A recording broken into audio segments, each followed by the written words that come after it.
the merchant prince of Aksum. The morning sun cast long shadows across the granite obelisks of Aksum as young Kaleb stood at the edge of the great marketplace, his eyes wide with wonder.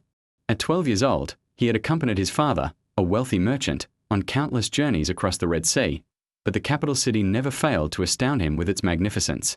"Pay attention, my son," his father said, placing a weathered hand on Kaleb's shoulder.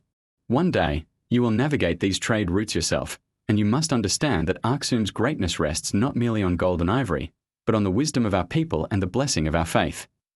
It was the year 520 CE, and the Aksumite Empire stood at the height of its power.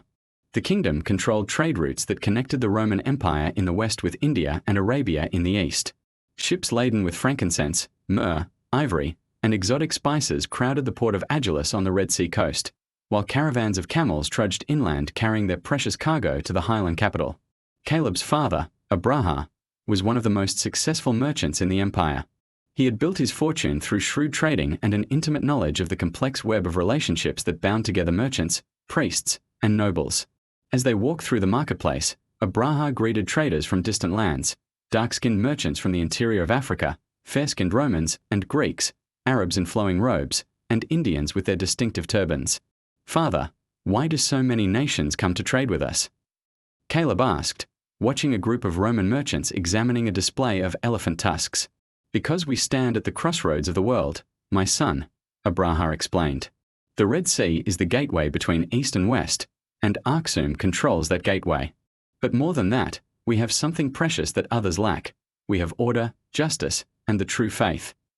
Indeed, Aksum had embraced Christianity nearly 2 centuries earlier, during the reign of King Azana. The faith had transformed the empire, replacing the old gods with the worship of Christ.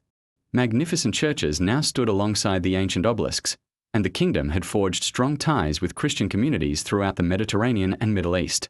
As they continued through the market, a commotion erupted near the palace gates. A royal procession was emerging, led by armored soldiers bearing the emblem of the cross. Behind them came King Kaleb, named after the same saint as the young merchant son, seated on a magnificent throne C.